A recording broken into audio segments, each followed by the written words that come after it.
सरकार ये जहर घोल रही है। समाज को साथ देकर चलने का दम भरे, उसकी सरकार होनी चाहिए। जहन्नुम का रंग और भगवे का रंग एक है। करनी कसरीम फर्क है इनमें। लोकसभा चुनाव 2022 बहुत नजदीक है। ऐसे में आप इस बार किसकी सरकार चाहते हैं? अब की बार किसकी सरकार होनी चाहिए? देखिए, मैं इस मुद्दे को कोई भी राजनीतिक टूल ना देते हुए अपनी राय पेश करना चाहूँगा। किसी भी मज़हब को ना जोड़ते हुए अपनी राय पेश करना चाहूँगा। जैसे कि पिछली सरकार, इससे पहले समाजवादी की सरकार रही थी, मुझे उनका काम बेहतर लगा था, क्योंकि उसमें मैंने धर्मनिरपेक्ष लोगों को काम करते हुए देखा। इस सरकार ने काम तो किया है, मैं इसका खंडन नहीं करता हूँ, लेकिन इसमें धर्म का इन्वॉल्वमेंट बहुत ज़्यादा मुझको धर्मनिरपेक्ष सरकार नहीं है ये? मैं तो बिल्कुल नहीं कहूँगा कि धर्मनिरपेक्ष सरकार है। काम बेशक किया है, लेकिन समाज में हम सब हिंदू मुस्लिम सभी समुदाय के लोगों को एक साथ रहना है, एक साथ काम करना है, जिसके लिए देश निर्माण के हित की अगर बात करें तो हम सबको साथ में चलना है। विकास का क्या लगता है? क्या कि सरकार ने विकास किया है? विकास के साथ साथ बिल्कुल विकास कुछ मतों में किया गया है, लेकिन विकास के साथ साथ तोड़ने का भी बहुत सारा काम किया गया है, जो एक आम नागरिक होने के नाते मैं बहुत महसूस करता हूँ। लोगों की मानसिकता बदल गई है, सोच बदल गई है। लोगों को एक दूसरे को, लोग आज के वक्त एक दूसरे का नाम जानने के बाद दोस्ती या व्यापार करना चाहते हैं, जो कि मुझको बिल्कुल अच्छा नहीं लगता है। इसी समाज में पहली भी सरकारों में हम लोग रहे हैं, बचपना बीता है, जवानी बीत रही है। पहले मैंने ये पहलू कभी नहीं देखा, लेकिन अब ये चीज़ें समाज में, दोस्तों में, लोगों में देखने को मिलने आ रही हैं। जो समाज में सरकार ये जहर घोल रही है, ये बिल्कुल भी नहीं होना चाहिए। तो किसकी सरकार होनी चाहिए इस बार, क्या लगता है? देखिए, सरकार कोई भी हो, भले ही समाजवादी की हो, कांग्रेस की हो, हम सब आम नागरिकों को खुद खाना है, खुद मैनेज करना है, खुद ही अपना जीवन यापन करना है। कोई भी सरकार आए, लेकिन सरकार ऐसी है जो धर्मनिरपेक्ष बात करे और विकास के मुद्दों पे अपना काम करे। चलिए, तो धर्मनिरपेक्ष सरकार चाहिए आपको। आपको क्या लगता है किसकी सरकार होनी चाहिए? इस सरकार से संतुष्ट हैं आप? हाँ, मेरे अकॉर्डिंग तो जितना काम इन्होंने किया आज तक, अगर देखा भी जाए तो कांग्रेस में तो इतना नहीं हो सकता अब, क्योंकि अगर एक तरीके से कह सकते हैं राहुल गांधी तो नहीं आ सकते। राहुल गांधी की सरकार, उनको तो बिल्कुल ही साइड कर दिया गया है। अब जो भाजपा ने किया है उसमें दिख रहा है आजकल, जैसे क्या कहते हैं, बहुत सी चीज़ें चेंज हुई, जैसे जीएसटी आया, और क्या कहते हैं उसके बाद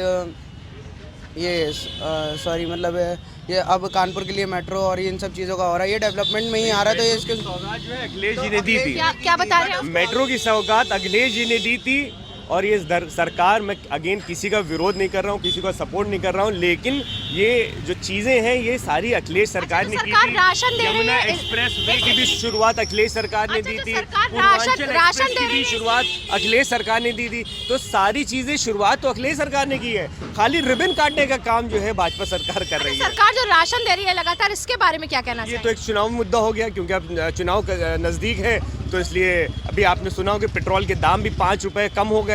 तो सरकार 50 रुपये बढ़ा के 5 रुपये कम दे रही, जो हमारे नैतिक, हमारा जो राइट्स है वो हमसे छीन के, और उसके बाद थोड़ा थोड़ा करके हमको दिया जा रहा है। तो ये कोई इलेक्शन के बाद ये राशन भी बंद हो जाएगा?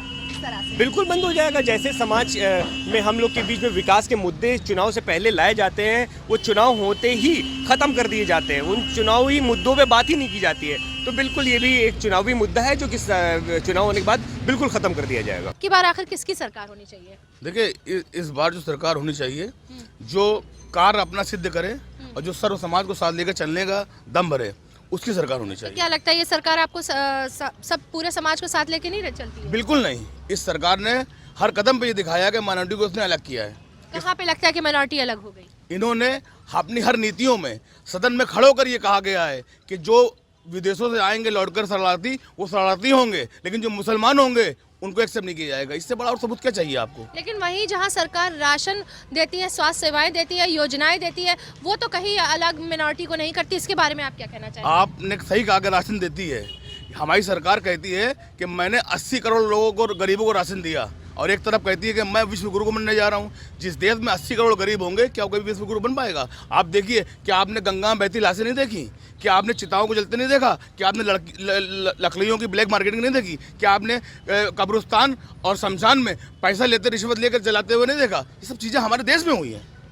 शिक्षा का स्तर उत्तर प्रदेश में कैसा लगता है, किस तरह का है? एक समान शिक्षा क्यों नहीं होती है? जब एक समान जीएसटी की बात करते हैं, जीएसटी पे एक होते हैं, शिक्षा एक करें, वो सामान्य और स्वास्थ्य से एक करें। क्योंकि शिक्षा के नाम पर आज अमीर लड़का जो है अब बड़े स्कूलों में पढ़ता है, आईएएस बनता है, और गरीब का बच्चा मिड डे मील खाकर जो गुलाम बनता है। स्वास्थ्य सेवाओं के बारे में आपका क्या ख्याल है? स्वास्थ्य सेवाएं कैसी उत्तर प्रदेश सरकार की? सेवाएं तो पूरा हिंदुस्तान जानता है क्या स्वास्थ्य सेवाएं हैं। अभी लोगों को ऑक्सीजन नहीं मिला, पिछली बार दवाएं नहीं मिली पर्याप्त। आज डॉक्टर जो हैं वो डकैत हो गए हैं, जिनके ऊपर कोई लगाम सरकार की नहीं है। आप थूक से लेके मुंह और खून तक की जांच में कमीशन खाने वाले डॉक्टरों पर कोई लगाम सरकार ने लगाई हो तो बताए हैं? जो सरकारी हॉस्पिटल हैं उनको सिर्फ इसलिए फिलअप किया जाता है कि ताकि प्राइवेट नर्सिंग होम जो हैं वो दिन दूने रात चौगुने तरक्की करके लोगों को लूट सकें। आज सरकार की नीतियाँ इतनी थर्ड क्लास हैं कि जो सिर्फ मंदिर मस्जिद हिंदू मुस्लिम इसी में बांट करके समाज पे सत्ता में बने रहना चाहते हैं, और ये कहते हैं कि मैं हिंदू राष्ट्र बनाऊंगा। हिंदू राष्ट्र किन बुनियादों पे बनेगा? मैंने 2015 में सवाल किया था मोहन भागवत से, जब उन्होंने इंद्रेश कुमार को बात करने मुझसे भेजा था कि हिंदू राष्ट्र किन बुनियादों पर होगा? हिंदू धार्मिक ग्रंथों पर होगा या तुमने कोई नया फलसफा बनाया है? अगर उन्होंने कोई नया फलसफा बनाया तो इसका मतलब हिंदू धर्म क्या बिल्कुल खोखली बुनियादों पर था? है? आज उन्होंने उसका जवाब नहीं दिया। इस मुल्क में हिंदू राष्ट्र की बात करते हैं, क्या दलितों को फिर चारपाई पे नहीं बैठने देंगे? क्या उनको फिर मंदिर में नहीं जाने देंगे? क्या उनके साथ फिर वही ज्यादती होगी? हैं? जिस तरह से आज हिंदुस्तान में देख रहे हैं कि एक सैनिक अपनी बारात में घोड़े पर बैठकर ठाकुरों की बस्ती से नहीं गुजर सकता है, तो ये समाज बनाना चाहते हैं। हिंदुस्तान को चलाना है तो बाबा साहब अम्बेडकर के बनाए संविधान के मुताबिक सबको स्वास्थ्य और सबको शिक्षा और सबको छत मिलनी चाहिए। विकास नहीं लगता कि सरकार ने विकास किया? इससे बड़ा विनाश क्या होगा? इस विनाश नहीं विकास। अरे विनाश है, विकास नहीं हो रहा इनके समय में। ये विकास क्या करेंगे? भगवा वस्त्र पहनकर पूरे देश के अंदर ये जहन्नुम बना देना चाहते हैं। जहन्नुम का रंग और भगवे का रंग एक है। तो किसको मौका देना चाहेंगे अब की बार? किसकी सरकार? उनको मिलना चाहिए कि जो हिंदुस्तान को सेकुलर बुनियादों पर संविधान के मुताबिक लेकर आगे बढ़ने की कोशिश करें, जो हिंदुस्तान के गरीबों को मिड डे न दें, हाथ में भीख के थैले थमा करके राशन देना बंद करें, उनको नौकरी और उनको तरक्की। लेकिन सरकार तो कहती है हमने रोजगार दिया है। हाँ, वो मोदी जी जिस तरह से चाय बेच के प्रधानमंत्री बनेंगे, वो पूरे देश को चाय बिकवा देंगे, पकौड़े बिकवा देंगे। तो यूपी में किसकी सरकार होना चाहिए? यूपी में उसकी सरकार होनी चाहिए जो सांप्रदायिक न हो, जो देश में कौमी यकजहती को साथ में लेकर हिंदू मुस्लिम सिख ईसाई सारे समाज को एक साथ लेकर चलने की जो ताकत रखते हो उनको होना चाहिए। असदुद्दीन ओवैसी और योगी जैसे लोगों का बहिष्कार होना चाहिए। क्या लगता है आपको किसकी सरकार है? बताएं। अखिलेश की में। क्यों, ऐसा क्यों लगता है? अखिलेश पढ़े लिखे हैं, काबिल हैं। अच्छा। जो काबिल होगा पढ़ा लिखा होगा वही तो देश को आगे ले जाएगा। क्यों बीजेपी में बुद्धिजीवी लोग नहीं? बुद्धिजीवी बीजेपी में, लेकिन जो उनका हेड है वो तो बुद्धिजीवी नहीं है ना। अच्छा, तो वो भी तो ग्रेजुएट है योगी जी। नहीं, ग्रेजुएट होने से क्या होता? अखिलेश बहुत पढ़े लिखे काबिल है, उनके मुकाबले योगी जी कहाँ है? और वो तो पूजा पाठ करते रहते हैं, उनके पास टाइम ही नहीं ना। तो राशन नहीं मिलता क्या सर गरीबों को? नहीं, राशन मिलने से क्या होगा? तो उससे तो पता चल रहा है हम लोग और गरीब हैं। हम लोग अपनी मेहनत का कमाए खाएं, वो ज़्यादा अच्छी बात है। फ्री की आदत नहीं होना चाहिए ना। अच्छा, वैक्सीन के बारे में क्या कहेंगे? सरकार कहती है हमने वैक्सीन लगवाया इतने लोगों को, क्या उन्होंने जान नहीं बचाई आगे के लिए जो है कवायद? हाँ, मैंने लगवाई। आप बगैर लगवाए दूसरा सर्टिफिकेट फ्री में दिलवा दें, ये हमारी सरकार की उपलब्धि। क्या उपलब्धि है? कि बगैर वैक्सीन लगे हुए सर्टिफिकेट इशू हो रहे हैं लोगों को, ये है सरकार।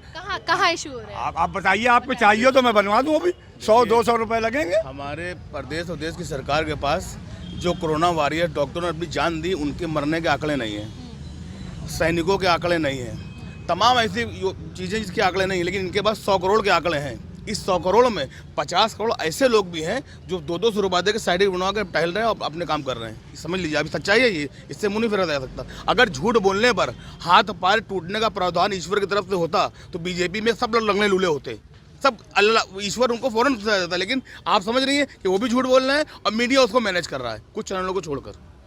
तो फिर किसकी सरकार होनी चाहिए बताएं? क्या लगता है? अरे बहुत से लोग तो बोलना ही नहीं चाहते हैं। बताएं किसकी, क्या लगता है किसकी सरकार होनी चाहिए? अखिलेश की होना चाहिए। क्यों होनी चाहिए? अरे वो पढ़ा लिखा हैगा, वो काबिल है, सबको साथ में लेके चलता है, सब धर्म की बात करता हैगा। क्यों ये सरकार सब धर्मों की बात नहीं करती, सर्व धर्म की बात नहीं करती? करनी है, कतनी में फर्क है इनमें। कतनी में फर्क कैसे है? राशन तो सब दोनों वर्गों को मिलता है, लगातार सारी सेवाएं दोनों वर्गों को मिलती है। राशन किस काम का, इंसान को रोजगार में तो राशन लेने जाए नहीं, रोजगार प्रथम होना चाहिए सभी को। तो सरकार तो कह रही है हमने रोजगार दिया है, आपको लगता नहीं रोजगार? नहीं, रोजगार नहीं मिला, हम खुद ही जाएंगे, खड़े रहेंगे सामने। क्यों बेरोजगार हैं आप? जी, क्यों, क्या काम करते थे? हम लकड़ी काम करते थे, पेड़ कटवाने का देखे पड़ी हुई है। चपरासी की नौकरी में ग्रेजुएट आवेदन कर रहे हैं और लाखों के हिसाब से आवेदन कर रहे हैं। इससे आपको पता लगना चाहिए कि हमारे देश और प्रदेश में पैमाना क्या है नौकरी का, जहाँ पर 4th क्लास के लिए ग्रेजुएट पोस्ट ग्रेजुएट आवेदन कर रहे हैं। ये थी जन की बात। कहीं पर जनता मौजूदा सरकार की योजनाओं से खुश है, उपलब्धियों से खुश है, उसके विकास कार्यों की लेकर प्रशंसा कर रही है, तो वहीं एक वर्ग जो है योगी सरकार से खासा नाराज नजर आ रहा है। वो सरकार पर धर्मनिरपेक्ष सरकार न होने का आरोप लगा रहा है। सरकार ये जहर घोल रही है। समाज को साथ देकर चलने का दम भरे, उसकी सरकार होनी चाहिए। जानू का रंग और भगवे का रंग एक है। करनी है, कतनी में फर्क है इनमें।